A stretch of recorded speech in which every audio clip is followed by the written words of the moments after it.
So a lot of people don't know this, guys, but credit card debt in a sense is negotiable. You can actually call your credit card companies and there are things you can actually do to help you actually pay off your debt a lot faster. You know, credit card debt overall, it sucks, okay? You have a big balance, you're getting charged a bunch of interest. If you miss a payment, you get hit with a late fee. And not just that, it hurts your credit score. And it feels like I'm making a payment is obviously not enough. So all of a sudden I pay $60, but the balance goes up by 50. It's only really about $10. It kind of feels like quicksand. It's kind of, the more you move, the more you struggle, but the deeper you actually go down. So in this video, I'm going to tell you exactly how to call your credit card company to actually negotiate. I'm going to tell you exactly how to pay off your debt a lot faster with a better system. And lastly, I'm going to tell you how to get out of debt for good, because every now and then you do win the game. At least it feels like that, right? You pay off the balance and then 3 months later or a few months later, or for some people out there, a few days later, you're right back in the same hole and you're like, how the heck did this happen? So I'm going to make sure in this video, I tell you exactly how to avoid that. Now, there is one thing I really want to say here. In this video, I'm going to tell you exactly what I am doing, but I'm also going to give you guys a bunch of different options because overall, finance is a great concept, but it's for individuals. So if you feel that you can do things better than me, I will give you better options, but I will tell you exactly what I'm doing and why I'm actually doing it, okay? So as always, guys, like this video. On top of that, also subscribe and hit the bell so you get notified because we have more videos on the way with credit, investing, and more money stuff. Now, the very first thing, guys, is you know how when you actually get your first credit card, or a few options, credit card companies are always offering you, for example, promotions, whether it's, for example, a store credit card. Hey, if you sign up, you get 10% off your order. Or you get a credit card, comes in the mail and says, hey, you get 18 months, no interest, purchase whatever you want, and at the end, we'll actually match the cash back. I actually got that one once from a credit card with Discover, which is cool stuff. And then you also have ones that say, hey, if you sign up, we'll give you $200 or whatever, okay? Like sign up bonus. My point is, they always have a promotion. All these promotions are just so you can actually sign up and get in the entire game, okay? So they actually make money off of you. But there also are promotions from other credit cards to steal you from your credit card so you can actually transfer the balance over to them. What I mean is this. We call these balance transfer credit cards. These balance transfer credit cards are used to literally transfer debt from one place to them. Tell me, why would they do this and why do I care about this when it comes to me paying off my debt? Well, for most people out there, once they're in debt, they're being charged interest, which makes it a lot harder to pay off the debt because what you pay, a part of it goes towards the actual debt, but a lot of it is just interest, okay? So if you can actually avoid all interest, all your payments are going to be debited from what you actually owe, which is actually a very cool thing. So these credit cards, they offer you the chance to say, hey, we're going to give you 12 months. Transfer your balance from that credit card over to us, okay? And we will charge you no interest for the next 12 months and sometimes even 21 months, okay? So this makes it a very valuable way to pay off debt without paying any interest, thus pay it off a little bit faster. Now, why would they do this, okay? Because again, there is nothing free in this game. It is all trickery. It is all a way to get you to basically come with them and then make money from you, okay? Nothing is free in this game, okay? Understand that. What they're betting on is basically, hey, if Tommy goes ahead and transfer his balance from one credit card to us, and we give him 12 months to pay it off, but the odds are he's not going to pay it off. How do they know that? They have data. So the odds are he's not going to pay it off. If he doesn't pay it off, guess what? We just charge him a bunch of interest. He'll probably run up a bigger balance, thus making us even more money. So the bet is, we bet in 12 months or 21 months, you will not pay it off. But my bet is, hey, I bet you in 12 months and 21 months, I will pay it off and I will stay out of debt with this system. That's the bet. So here's what you want to do. Option A. Some people say, Tommy, if you actually transfer the balance from one credit card to the next credit card, most of those people actually don't pay it off in that period. And sometimes they actually get double the balances, meaning, hey, this credit card is now free, so let's run that balance up. And this one is still here with the bigger balance, the new one, and it's still done paid off. So it's kind of like now you have double the debt. So for some people, the best option is this, okay? You call your credit card company and you say, hey, I've been a customer for, let's say, a few years or whatever. It doesn't matter. A few months doesn't matter. It really doesn't matter. Just say, if it's just been a few months, just say, hey, I've been a good customer for as long as I've been in this company, okay?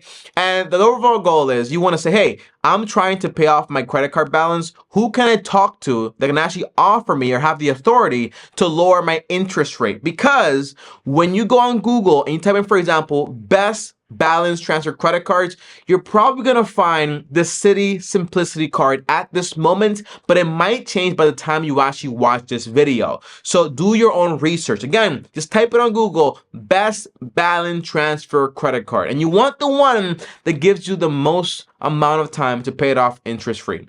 The Simplicity card gives you around like 21 months, but they also give you 12 months of interest free purchases. That's just a way to trick you into actually building up a balance. Avoid that. Don't be an idiot, okay? So you tell them, hey, Citi is offering me, even though Citi hasn't actually made you a formal offer, it doesn't matter because they're making an offer, so you're not lying, okay? So you say Citi is actually offering, for example, a Citi Simplicity card that gives me 21 months interest free. And I'm thinking about transferring my balance from you guys over to them and moving over. However, I love this company. You guys are great stuff. What can you guys offer me to actually lower this interest rate and actually keep me here? That's the idea. Whenever I call customer service, I'm always nice, but I'm always firm. And I always know all my points. You want to know the information. You want to know about the credit card. You want to be honest in the sense of like, hey, I'm a good customer. I've been here for a while. I don't miss any payments, okay? And I also want to pay off my credit card debt. And if you guys don't do this, I'm going to be leaving, all right? But you say that in a subtle way because you don't want to come off as a butt face, okay? No one likes butt faces, so don't do that. So you call in and you say, hey, my name is Tommy. I've been a customer for a while. I love the company, great stuff, but I'm trying to get out of debt. Do you have the authority to actually lower the interest rate? If they say, yeah, no, that's not me. I'm going to transfer you over to my manager. Okay, I'm going to wait. They transfer you to the manager. Manager says, hey, what can we do for you, Tommy? And I'm like, hey, I've been a customer for a while now, and I just got an offer by Citi Simplicity card to actually transfer my balance over there and get 21 months of interest-free payments. Is there any way you guys can actually match that? Most likely, they're going to say no. We can't give you 0% interest. That's impossible. And you say, well, what can you guys do for me? Because again, I'm trying to get some balance here. I'm trying to pay off this credit card, and I'm not going to do it if you guys are charging me 18% or 24%. I'm just going to move the balance over. So what can you guys actually offer me? Say it in a nice way. In a firm way, of course. And they're going to say, most likely, all right, let me see what we can do here, blah, blah, blah. Go on the computer and potentially offer you, for example, a lower interest rate. That is great. If you have multiple credit cards, you want to do the same exact skit. Same exact. They have their own skit too, okay? They have their own paperwork that they basically use with customers. They do the same thing, so don't worry about it, okay? So what you want to, just don't lie and be dishonest because that's obviously not a good thing. But what you want to do is obviously, okay, you want to do the same skit, the same rehearsal with all the companies you basically owe money to and get those balances down. Now you might be wondering, option A says, once the balance is down, you want to focus on paying that off. Don't worry, later on, I'll tell you how. Now, option B says, this is what I would personally do is, you call all the companies, you get the interest rate down, but the one with the highest interest rate, you still go ahead and transfer over that balance over to the 21 months of interest-free payments. Now, only if you actually know for a fact you're going to be able to pay off those balances within those 21 months. Now, a very simple tactic is, if I owe $1,000 here, okay, and I'm going to try to pay it off in 10 months, then that's $100 every single month to pay it off. But if you know you can't afford to do that, the answer is be careful, okay? Be careful. That's the idea. And by the way, I'm going to tell you guys this night right now, okay? So, Tommy, number 2 now. That's the script, how to lower the interest rates. That's great stuff, okay? Thank you. But now, number 2 is, okay, how do I pay off my balances? Because in the past, I've tried it, but I have not had any success. The answer is very simple, okay? There are 2 options here. Number 1 is, the avalanche method. Number 2 is the snowball method. Now, the snowball method has a better success rate. Here's why. It builds momentum. Tell me, what is a snowball method? It sounds like a stupid thing, okay? The snowball method says you focus on the debt with the lowest balance, not the highest interest rate or the lowest interest rate. No, you focus on the debt with the lowest balance. This way, you build momentum. Let's say, for example, you owe Billy $10 and you owe your credit card $1,000. Start off with Billy first, okay? Pay him $10. Wow, I just paid that off. And then you work on your $1,000 debt or your $200 debt, $300 debt. The point is, you pay off the smallest balances to build up momentum. Now, you obviously call the credit cards to actually try to lower the interest rate. This way, you're paying off the lowest card, build up momentum, which guarantees a higher rate of success, but you also tried in some way to lower the interest rate. Now, option B, which is the avalanche method, has a lower success rate, but 100% of the people that do it correctly, guess what? They save a lot more money in interest. I did it this way. Now, do I recommend you do it this way? The answer is only if you feel like you're capable of it, okay? Again, this is why I tell you, okay, don't do what I do if you're not able to do it. Because it's not about doing what I do, it's about doing what makes sense for you so you can actually reach the goal. Whether the goal ends up costing you a little bit more money, a little bit more time, doesn't matter. The point is you succeeded, and that's what really matters. Now, option 2 is the avalanche method.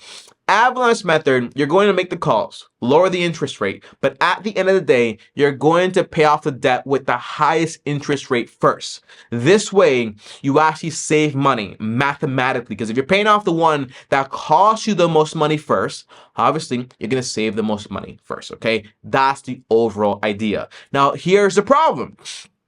This is for people that are a little crazy, because for a while, you might not really feel like you're actually doing anything because the balance is going down, yes, but you're not actually accomplishing anything for a while, because sometimes the balance with the highest interest rate is going to be the highest balance, and it can take you a while to pay it off. I remember I had a card that I owed about $5,000 to $7,000 in, and I had to pay it off. Well, I had another card that I owed like $500 on, and I was like, I gotta pay this one off first, because mathematically it makes sense. But it might feel better to pay off the one with the lowest balance. The snowball method actually has a higher success rate. But the point is, which one do you think you can do? Both work, but you gotta do the one that makes the most sense for you and your psychology. Again, personal finance is personal, so do what works best for you. Don't worry about what I did. Now, number 3, guys, is this. Tommy, how do I actually stay out of debt? There are 2 clear options here. You have, for example, the one bill method or the no bill method, okay? The one bill method is a method I designed and I basically used. I didn't really design it, just like added a name to it. But overall, the one bill method is this, okay? One bill method says this: we think credit scores are important, so we are going to maintain it, but we actually don't want to fall back into debt, into an uncontrollable sense of debt. So we want to be responsible here, but we also want to objectively know that at the end of the day, we have a tendency to get into debt. So here's what we do here when it comes to the one bill method. And by the way, I'm slowly turning over to not caring about the one bill method. That's what I tell you, okay? Don't do what I do. Do what makes the most sense to you. The one bill method says, hey, once you're done paying off these credit cards, don't cancel them, but cut them. That way you can't use them. Unsubscribe them from every single bill out there. But every single credit card you actually have, just add one recurring bill to it, whether it's your water bill, whether it's your electric bill, any automatic bill. Bills that you have to do manually do not count. That means, for example, you can do Netflix, but you can't do your gas, like your car gas, okay? Can't do that. Can't do groceries, can't do none of that stuff, okay? So all that manual stuff, you give it up. Forget about points. Just focus on one thing, which basically you add one automatic bill to each credit card. You set the credit card to pay itself off in full every single month. This does 2 things. It keeps the balance low, and it also registers a payment. Thus, with your credit score will increase over time, but you will not have any real debt per se. And since you cut off the credit cards and you don't use them anymore for anything else but that, you won't go into debt, okay? That's the entire impression. That's the sweet side. But the con is, you still have the credit cards. You can still at any moment just basically buy whatever you want and get back in debt. So if you know you can't do that, have a tendency for that, get it back in debt, don't do it, okay? It's not worth it. The con is, okay, if you do the no bill method, which is basically, Tommy, I'm done with credit. I'm done with debt. I don't want to deal with it. So the answer is to this, once you're done paying off the balances, you basically cancel the credit cards. Within 1 year or a year something plus, you will get what they call a no credit score, which basically means you will have no credit score history, which is not a bad thing because even then, for example, if you want to buy, let's say a house, they will do manual underwriting, which basically means, hey, how much do you get paid? Where are your pay stubs? What is your bills like? Okay, show me your bills. Do you pay them on time? And there's like a record for all this stuff. So you can still buy a home, still get a good interest rate. That stuff is cool. But when it comes to like, you still won't be buying cars because we don't believe in financing cars or whatever, because you're getting into debt. You're buying something, paying interest, and it's actually going down in value. Makes no sense logically. So we don't do that either way. But these are the two options. And now I find myself leaning towards, for example, the no bill method even more. Because every now and then, for example, I just had this issue today. I'm being honest, okay? I transferred my money from SoFi over to Discover because they have better rates with the savings. So now all my money's there in that savings accounts. Now I had to buy some tickets all of a sudden, and now my expense account is basically expended because basically I didn't leave enough money in there. Now I had to go ahead and use my Discover card, which I only use for one bill, to basically buy some plane tickets and then paid off basically no interest or anything like that, okay? But paid off like when is it? Like in a few days or whatever, when the money actually gets there. The money's there, but the money needs to get there. You see what I'm saying? So there's always the option that even when something like you have like a little issue here and there, you will have to use a credit card. So if you cut that option up, you can't use it whatsoever. And that's why I'm leaning into more like, hey, I don't even want to have that option anymore. Even though I'm being responsible, I'm going to pay it off, no interest, blah, blah, blah. I don't even want to have that option. The big con is if you do that though, you lose the possibility of having a credit score, which makes the conversation a lot more easier. But it is a lifestyle question. That's why I say personal finance is personal, and that's why I give you options and you make up your own mind. But this system works no matter which one you actually use. If you use, for example, Avalanche, or you use, for example, Snowball. If you use the one bill method or the no bill method, if you use them correctly, it's just temptation is there. Use them correctly, okay? You will be fine. If you use them incorrectly, you will not be fine, no matter what I tell you. But that is it, guys. Thanks for watching. Like this video, subscribe, hit the bell, shit notified, and comment down below credit so I know you made it all the way to the end of the video. Up here, guess what? Another banger. Over here, my face, subscribe, and as always, long-term team officially